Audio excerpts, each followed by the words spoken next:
ఈ ఉదయకాల సమయమున దేవుని మనం ఆరాధించబోయే ముందుగా, దేవుని మనం గణపరచబోయే ముందుగా పరిశుద్ధ గ్రంథముల నుండి కొన్ని మాటలు మనం ధ్యానించుకుని ఆ మాటల ద్వారా మనం పురుకొల్పబడిన వారమై దేవుడు కోరిన ఆరాధన, దేవుడు కోరిన ఘనతను, ఆ మహిమను దేవునికి చెల్లించినట్లుగా పరిశుద్ధాత్మ దేవుడు మనందరినీ అట్టి పరిశుద్ధాత్మతో నింపి ఆయన సన్నిధిలో ఆరాధనించినట్లుగా ప్రభు మనల్ని సిద్ధపరచును గాక. నా ప్రియమైన సహోదరి సహోదరులారా, యెషయా గ్రంథము 54వ అధ్యాయం, యెషయా గ్రంథము 54వ అధ్యాయము 5వ వచనము మనము కలిసి చదువుకుందాం. యెషయా గ్రంథము 54వ అధ్యాయము 5వ వచనం. మీ దగ్గర బైబిల్ ఉన్నవారు దేవుని వాక్యాన్ని తీసి చదవండి.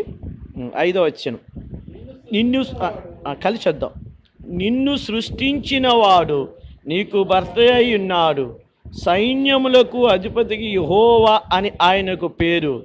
ఇశ్రాయేలు యొక్క పరిశుద్ధ దేవుడు నీకు విమోచకుడు, సర్వలోకమునకు దేవుడని ఆయనకు పేరు. మరి ఒక మాట యెషయా గ్రంథమే 51వ అధ్యాయము 11వ వచనం కలిసి చదువుకుందాం. యెషయా గ్రంథము 51:11 వచనం. యెహోవా విమోచించిన వారు సంగీత నాదముతో సియోనుకు తిరిగి వచ్చెదరు. నిత్య సంతోషము వారి తలల మీద ఉండును. వారు సంతోషానందము గలవారగుదురు. దుఃఖమును నిట్టూర్పును తొలగిపోవును. దేవుడు తన పరిశుద్ధాత్మతో నింపి ఈ వాక్య భాగం దేవుడు మనతో మాట్లాడినట్లుగా ప్రభువు తన అపరిమితమైన కృపను మనకు దయచేయునుగాక. చిన్న ప్రార్థన చేసుకుందాం.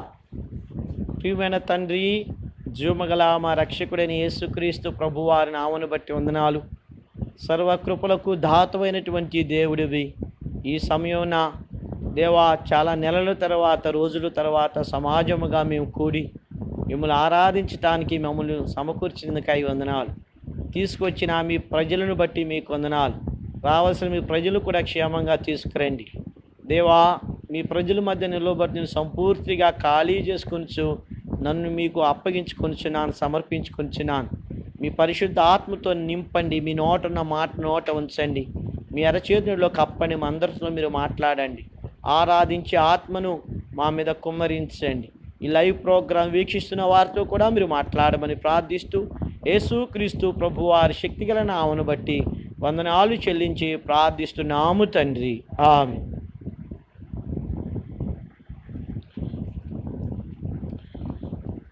ఈ యొక్క ఉదయకాల సమయమున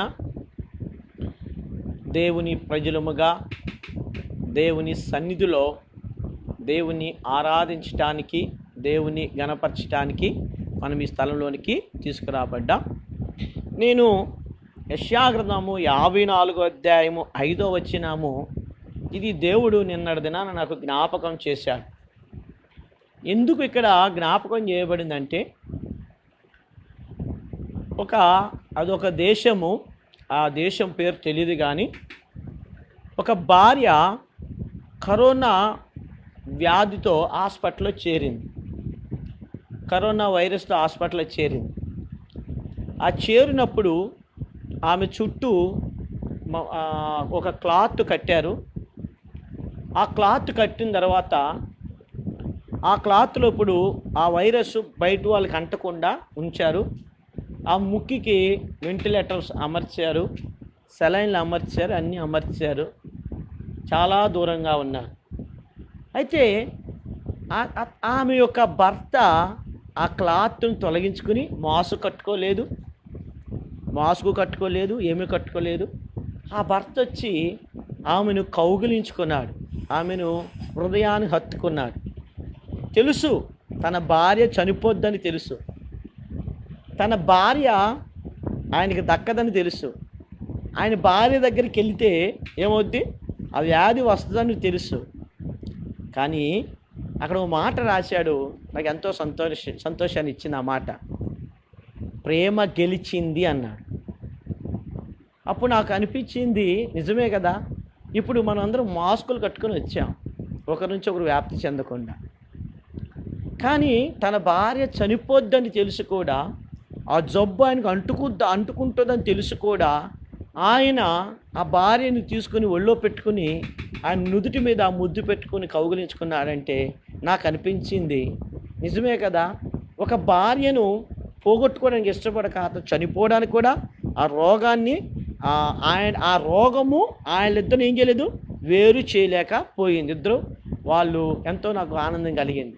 అలాంటప్పుడు యేసుక్రీస్తు ప్రభువారు కరోనా కంటే భయంకరమైన పాప రోగం దగ్గరకు వచ్చాడు యేసుక్రీస్తు ప్రభువారు. ఆ మాట నాకు ఆలోచించినప్పుడు నా గుండె ఎంతో కృతజ్ఞతతో నిండిపోయింది. ఇప్పుడు ఈయన భార్య కొరకు వచ్చాడు. ఆయన సొంత భార్య కాబట్టి, వాళ్ళిద్దరు కలిసి కాపురం చేశారు కాబట్టి ఏదో వచ్చాడు.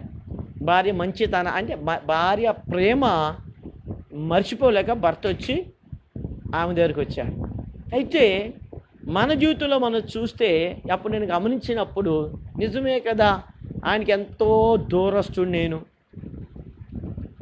పాపంలో పుట్టి పాపంలో పొరలాడుచున్న నన్ను చూసి యేసుక్రీస్తు ప్రభువారు దగ్గరకు వచ్చి, యేసుక్రీస్తు ప్రభువారు పాపలోకంలోనికి అడుగు పెట్టాడు యేసు ప్రభువారు.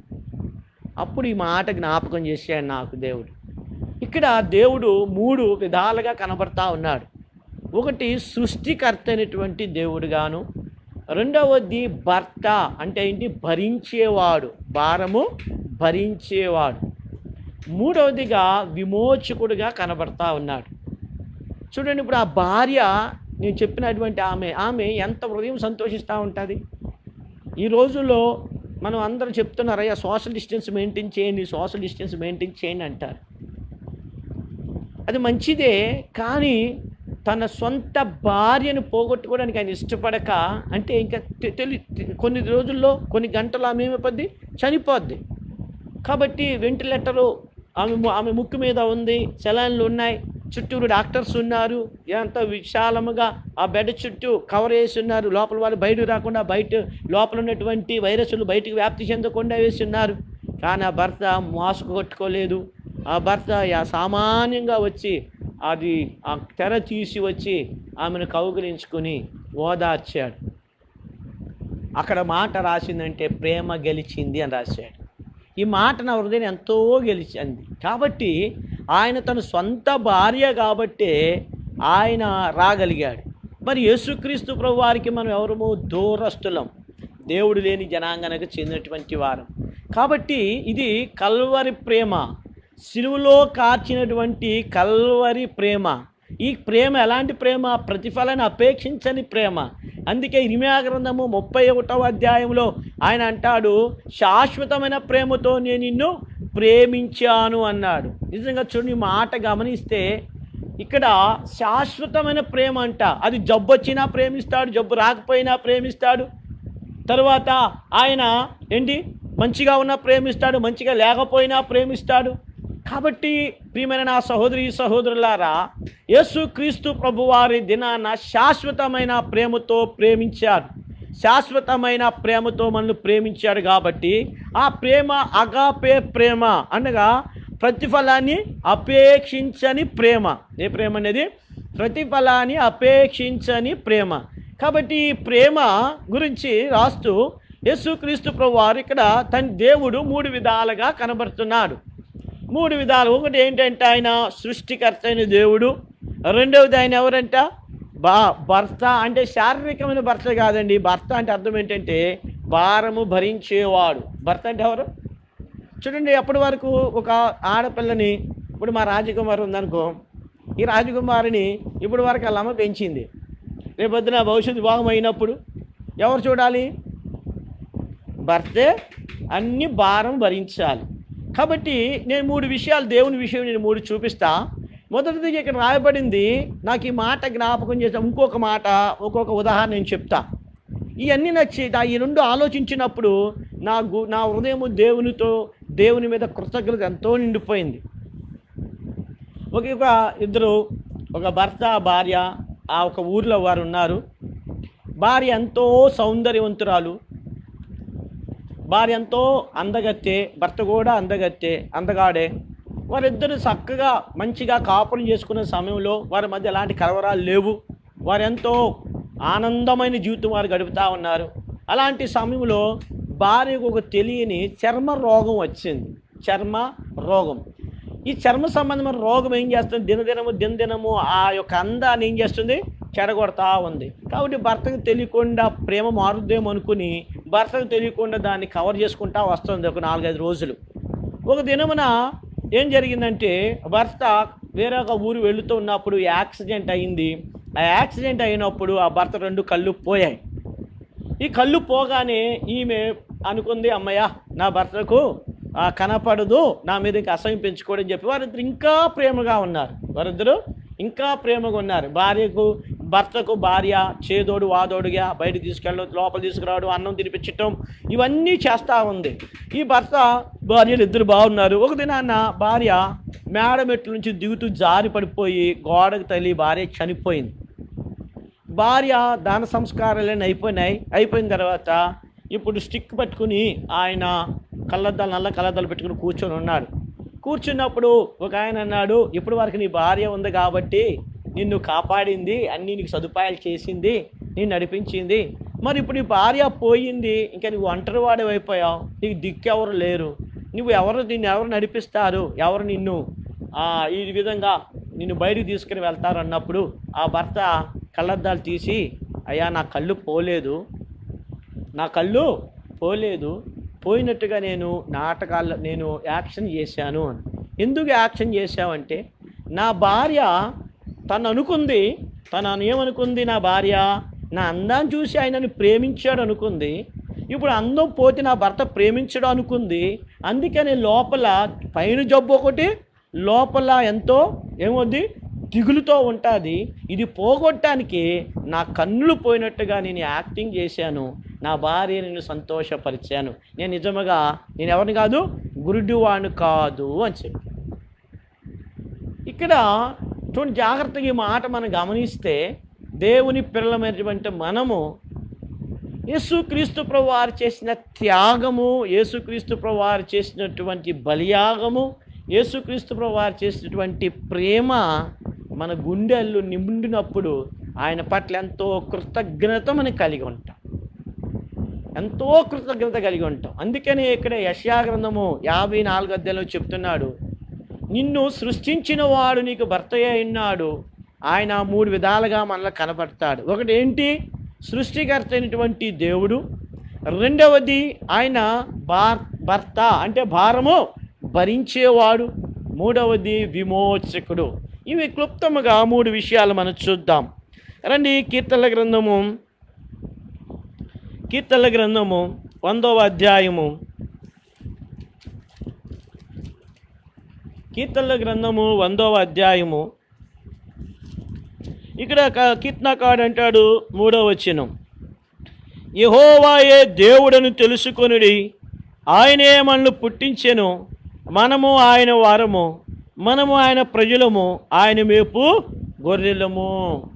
చూడండి నా ప్రియమైన సహోదరులారా, ఈ ఉదయకాల సమయంలో దేవుని ఆరాధించడానికి, దేవుని గణపరచడానికి వచ్చిన మనము ఆయన ఎవరో అని మనం ఎరగాలి. ఆయన ఎవరో అని మనం ఎరగకపోతే ఆయన మనం ఆరాధించలేము. ఆయన ఎవరో అని ఎరగకపోతే ఆయన మనం గణపరచలేము. కాబట్టి దేవుని వాక్యం ఏం చెప్తుందంటే, ఆయన మన సృష్టికర్త అయినటువంటి దేవుడంట, రెండవది భారం భరించేవాడంట, మూడవది ఏంటంటే ఆయన విమోచకుడు అని చెప్పబడింది. అయితే ఒకటి ఇక్కడ అంటున్నాడు, ఆయనే మనల్ని ఏం చేశాడంట, పుట్టించెను. మనము కలుగ చేసుకొనలేదు, మనము కలుగ చేసుకొనలేదు. అందుకే 139వ దావీదు కీర్తనలో కీర్తనకారుడు ఉన్నాడు చూడండి. 139వ దావీదు కీర్తన, కీర్తనల గ్రంథము 139.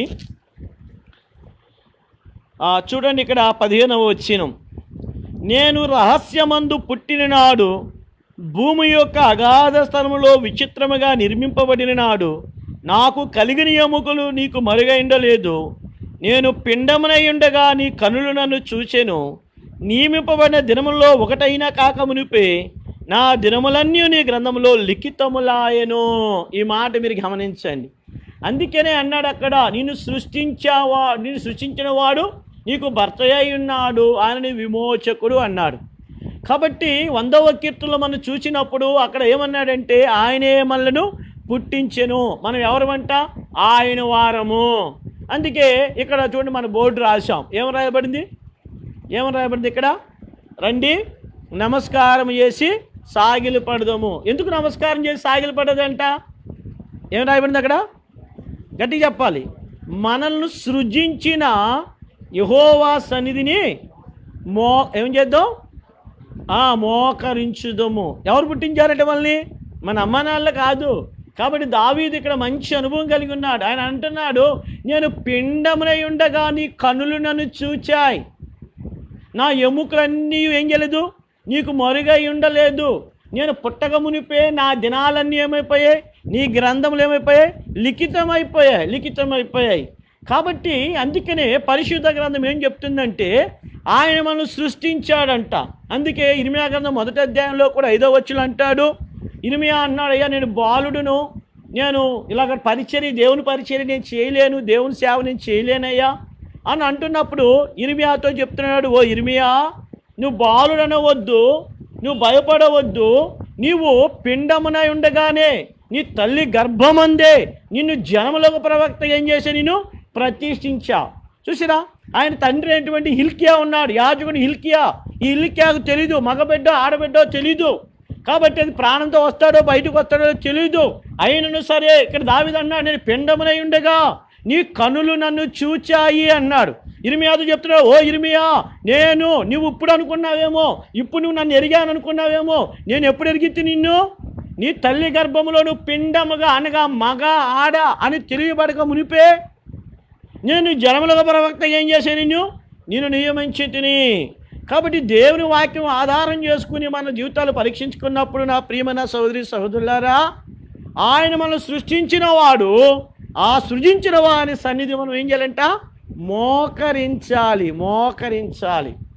అందుకనే మొదటిగా ఆయన సృష్టికర్త, రెండవదిగా భర్త. అంటే దాని గురించి చూడండి, ఎఫెసీ పత్రికలోనికి రండి. ఎఫెసీ పత్రిక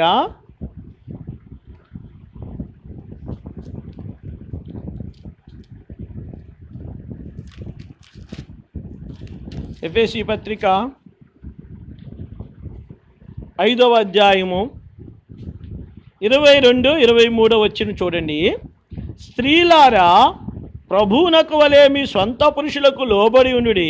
23వ వచనం, క్రీస్తు సంఘమునకు శిరసైనలాగన పురుషుడు భార్యకు శిరసై ఉన్నాడు, క్రీస్తే శరీరమునకు రక్షకుడై ఉన్నాడు. 24వ వచనం, సంఘము క్రీస్తునకు లోబడినట్లుగా భార్యలు కూడా ప్రతి విషయంలోనూ తమ పురుషులకు లోబడవలెను. 25వ వచనం చూడండి, ఇది ప్రాముఖ్యమైన మాట. పురుషులారా మీరును మీ భార్యలను ప్రేమించుడి, అటువలే క్రీస్తు కూడా సంఘమును ప్రేమించి అది కలంకమైనను ముడతేరును అట్టిది మరి ఏదైనా లేక పరిశుద్ధమైనదిగాను నిర్దోషమైనదిగాను మహిమగల సంఘముగాను ఆయన తన ఎదుట దాన్ని నిలబెట్టుకోవాలని వాక్యముతో ఉదక స్నానము చేత దాన్ని పవిత్రపరిచి పరిశుద్ధపరచుటకై దాని కొరకు తను తాను అప్పగించుకునేను. చూడండి, కాబట్టి అందుకనే సృష్టించినటువంటి దేవుడు నీకు భర్త అయి ఉన్నాడంటే అర్థం ఏంటి? వివాహం చేసుకోవడం కాదు ఇక్కడ, ఇది అలంకార రూపముగా చెప్పబడింది బైబిల్. చాలామంది ప్రకృతి సంబంధం మనుషులు బైబిల్లోని ఈ అక్షరాలు చూస్తారు, అక్షరం కాదు. అందుకే పౌలు అంటారు, అక్షరము చంపును, ఆత్మ ఏం చేస్తుందంట, జీవింపజేస్తుంది. అందుకే బైబిల్ చాలా విధాలుగా అక్కడ ప్రవచనాలు రాయబడ్డాయి, గద్య భాగం రాయబడింది, అలాగే అలంకార రూపాలుగా రాయబడింది. అంటే అలంకారం, సాదృశ్య రూపం. అంటే భర్త భార్యను ఏం చేయాలి? ప్రేమించాలి. భార్య సంగతులు ఎలా అయితే భార్య యొక్క పెళ్ళైన దగ్గర నుంచి భార్య నిద్రించేంత వరకు భార్య ఎవరు భరించాలి? భర్త భరించాలి. అందుకని దేవుడు కూడా ఎలా భరించాడు చూడండి, ఇక్కడ అన్నాడు, పురుషులారా మీ భార్యలు ఏం చేయమన్నాడు? ప్రేమించండి అని చెప్పి బెస్ట్ ఎగ్జాంపుల్ ఎవరిని తీసుకొచ్చాడు పౌలు ఇక్కడ? క్రీస్తు కూడా సంఘాన్ని ఏం చేసినంట? ప్రేమించాడు. చూడండి, స్త్రీ పురుషుని ప్రేమించాలా, పురుషుడు స్త్రీని ప్రేమించాలా? పురుషుడే స్త్రీని ప్రేమించాలి. ఇది ఎవరిది మాట? యేసుక్రీస్తు ప్రభువారి మాట. సంఘము కన్యకకు సాదృశ్యం. అయితే సంఘాన్ని సంఘం యేసయ్యని ప్రేమించిందా? యేసయ్య సంఘాన్ని ప్రేమించాడా? చెప్పాలి మీరు నాకు. యేసయ్య సంఘాన్ని ప్రేమించాడు. మరి అది అలాంటి సంఘం ఎలాంటిదంట? చూడండి, అక్కడ 3 విషయాలు రాయబడ్డాయి. అది కలంకం, ముడత. చూడండి ఏమన్నాడు? అటువల్ల క్రీస్తు కూడా సంఘాన్ని ప్రేమించి అది కలంకమైనను ముడతైనను అట్టిది మరి ఏదైనా లేక పరిశుద్ధమైనది గాను నిర్దోషమైనది గాను మహిమ గల సంఘం. చూసారా, అక్కడ సంఘంలో అంటే అనగా మనుషులు ఎలాగున్నారంట? 2 లోపాలు ఉన్నాయి. 2 లోపాలు ఏంటది? మొదటిది కలంకము, ముడత. కానీ ఇప్పుడు యేసుక్రీస్తు ప్రభువారు ప్రేమించి దాని కొరకు దేని కొరకు అప్పగించుకున్నాడు? 3 విషయాలు చేయడానికి. ఒకటి పరిశుద్ధముగాను నిర్దోషముగాను మహిమగల సంఘం. అందుకని ఇక్కడ దేవుని ఉద్దేశం ఏంటంటే సంఘముకు ముడత ఉంది, కలంకం ఉంది. దాని కొరకు ఆయన ప్రేమించి తన్ను అర్పించుకున్నాడంట. తాను ఏం చేశాడు? అప్పగించుకున్నాడంట. ఈ అప్పగించుకున్నటువంటి ఈయన అప్పగించుకోవడం ద్వారా ఏమొచ్చింది? సంఘానికి పరిశుద్ధత వచ్చింది, నిర్దోషత్వం వచ్చేసింది, మహిమ గల సంఘం. అంటే దీని ఉదాహరణకు బోయాజు రూతుని చూద్దాం. రూతు ఎవరు? మోయాబీరాలు పనిపిల్ల. ఈ పనిపిల్ల ఎవరి పొలంలోకి వెళ్ళింది? బోయాజు పొలంలోనికి వెళ్ళింది. ఈ బోయాజు పొలంలోకి వెళ్ళినప్పుడు పనిపిల్ల కూడా కాదు, ఏంటంటే పరిగి ఏరుకునే స్త్రీ. పనికి కూడా రాలా, పరిగి ఏరుకునే స్త్రీ, పరిగా ఏరుకోవడానికి వచ్చిన స్త్రీ. అలాంటి ఆమె అందరూ ఉదాహరణ అక్కడ పొలం పెద్ద ఎవరు ఉన్నారు, పొలంలో పెద్ద పాలేరు ఉన్నారు. అప్పుడు రూతో అక్కడ ఏరుకో, ఓయమ్మా ఎక్కడ ఏరుకో, అక్కడ ఏరుకో, మేమందరం తీసిన తర్వాత తిరు, అక్కడికి వెళ్ళి మంచులు తాగు అని అధికారం చేశాడు అనుకో. ఇప్పుడు బోయాజు వివాహం అయిన తర్వాత ఇప్పుడు ఆమె పరిగెరుకోవడానికి వచ్చిందా, యజమానురాలుగా అడుగు పెడుతుందా? ఇప్పుడు ఉదాహరణకు ఆ పనివాడు ఎవరైనా వివాహం చేసుకున్నాడు అనుకుందాం. వివాహం చేసుకున్నప్పుడు, అయ్యా బోయాజు గారు మీరు మా ఇంటికి భోజనానికి రండి మీ కుటుంబంతో అన్నారనుకోండి. ఇప్పుడు బోయాజు అడుగు పెట్టగానే బోయాజుతో పాటు ఎవరు వస్తారు? రూత్ కూడా వస్తారు. రూత్ వచ్చినప్పుడు బోయాజుకు ఒక మంచి కుర్చీ వేసి, పనిపిల్ల కదా నువ్వు వెళ్ళి స్టూల్ మీద కూర్చోండి అంటారా? అంటారండి ఎలీషా గారు? ఎందుకంటారు? బోయాజు పొలం కూడా ఎవరిది అయిపోయింది? రూతుది అయిపోయింది. బోయాజు పేరు ఎవరికి వచ్చేసింది? రూతుకు వచ్చేసింది. బోయాజు యొక్క ఆధిక్యత ఎవరికి వచ్చేసింది? రూతుకు వచ్చేసింది. అలాగే యేసుక్రీస్తు ప్రభువారి యొక్క మహిమ, యేసు ప్రభువారి యొక్క రక్తము, యేసు ప్రభువారి పేరు ఎవరికి వచ్చింది? మనకు వచ్చింది. అందుకే సంఘాన్ని ప్రేమించాడు. అలాగే రూతును బోయాజు ప్రేమించి రూతు ఏమైంది? ఇప్పుడు యజమానురాలు అయిపోయింది. అలాగే యేసుక్రీస్తు ప్రభువారిని మనల్ని ప్రేమించి ఆయన తన ప్రాణాన్ని అప్పగించుకోవడం ద్వారా, ఆయన తన ప్రాణాన్ని ధారపోయటం ద్వారా, ఆయన తన ప్రాణాన్ని ఇచ్చుడు ద్వారా మనందరికీ ఏం కలిగిందంట? గొప్ప రక్షణ వచ్చింది. ఇప్పుడు మనము ఆయన పిల్లలము అయిపోయినాం. అందుకనే ఇక్కడ పరిశుద్ధ గ్రంథములో ఇక్కడ అన్నాడు, నిన్ను సృష్టించిన వాడికి ఏమైనాడు? భర్త అయినాడు. అంటే అర్థమైంది, భరించేవాడు. ఆయన ఎప్పటి వరకు భరిస్తాడు? రండి కొన్ని ఉపమానాలు చూద్దాం. యెషయా గ్రంథంలోనికి రండి. ఇప్పుడు యెషయా గ్రంథము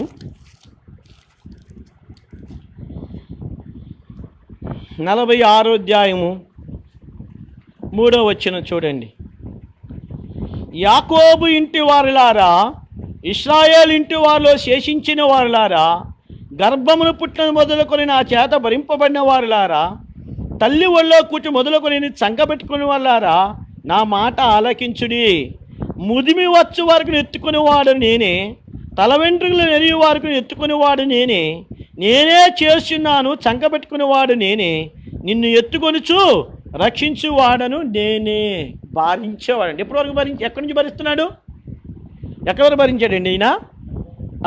ఎన్ని గర్భమును పుట్టినది మొదలుకొని తల నెరియు వెంట్రుకల వరకు మోయువాడు ఆయనే, భరించేవాడు.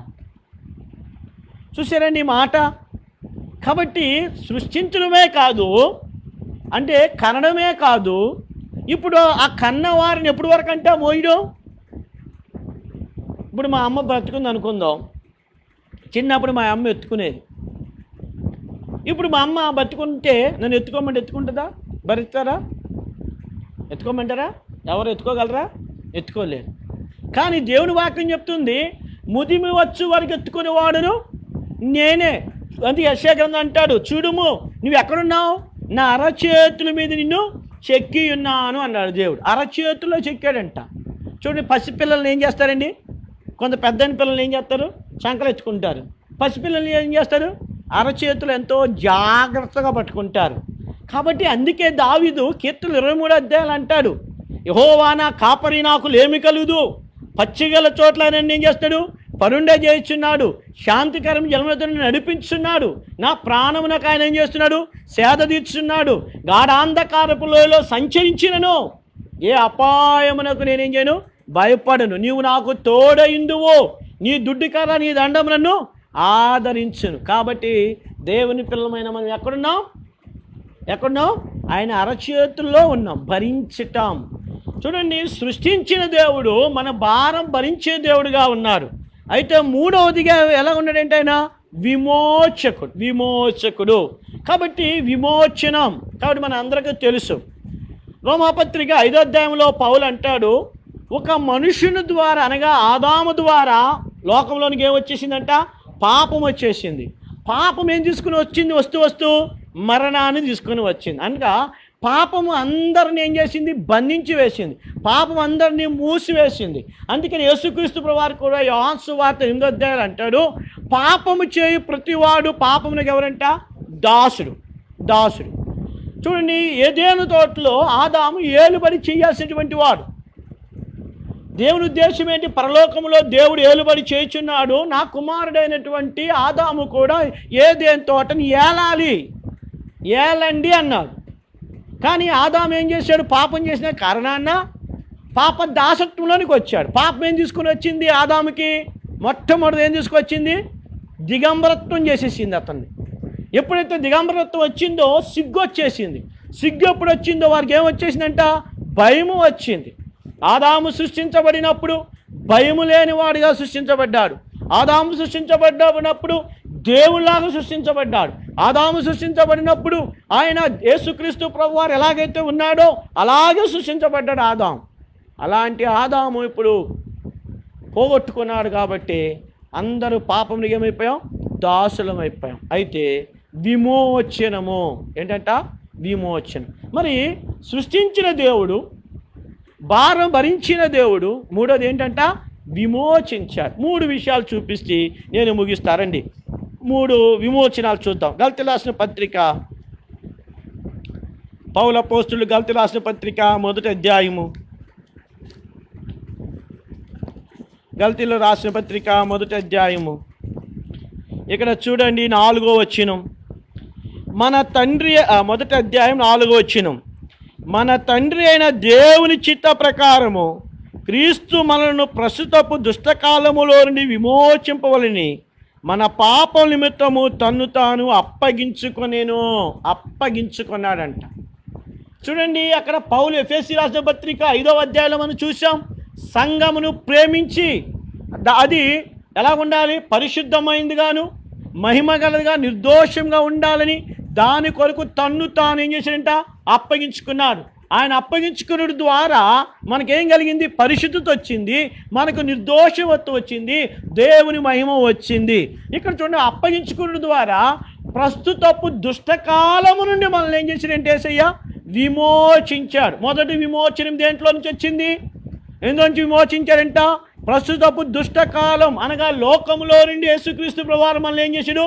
విమోచించాడు. రెండవదిగా చూద్దాం రండి, గలతీ రాసిన పత్రిక 3వ అధ్యాయము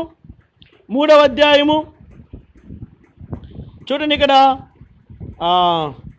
10వ వచనం చూడండి, క్షమించారు 14వ వచనం.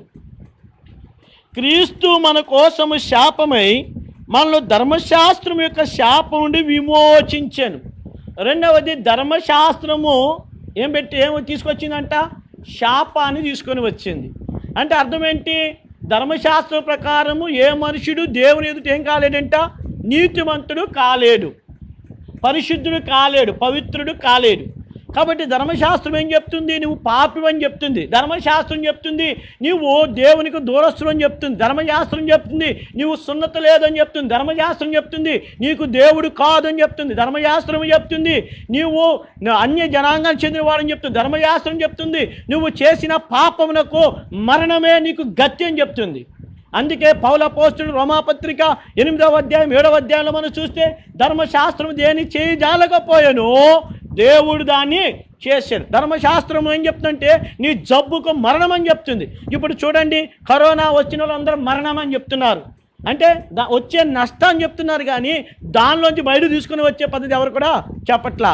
అయితే దేవాది దేవుడిని యేసుక్రీస్తు ప్రభువారు ఏం చెప్తున్నాడంటే, ఈ ధర్మశాస్త్రం శాపం తీసుకొచ్చింది కరెక్టే, కానీ ఆ శాపములోని విమోచించడానికి నేను వచ్చాను అన్నాడు. అందుకని ఎఫెసీ పత్రిక 1వ అధ్యాయం 7వ వచనం అంటాడు, ఆ ప్రియుని యందు ఆయన రక్తం వల్ల మనకు మన అపరాధములకు క్షమాపణ, మనకి విమోచనము తీసుకుని వచ్చింది. కాబట్టి మొదటిదిగా ఏముంది? ఏలోక ప్రస్తుతపు లోకంలోంచి, దుష్టకాలంలోంచి దేవుడు మనల్ని విమోచించాడు.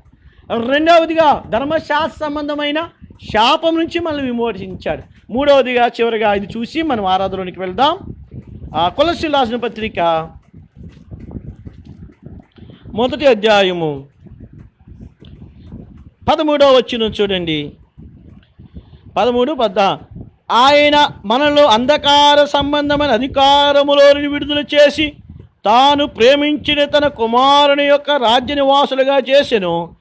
ఆ కుమారుని యందు మనకు విమోచనమనగా పాపక్షమాపణ కలిగి ఉన్నది.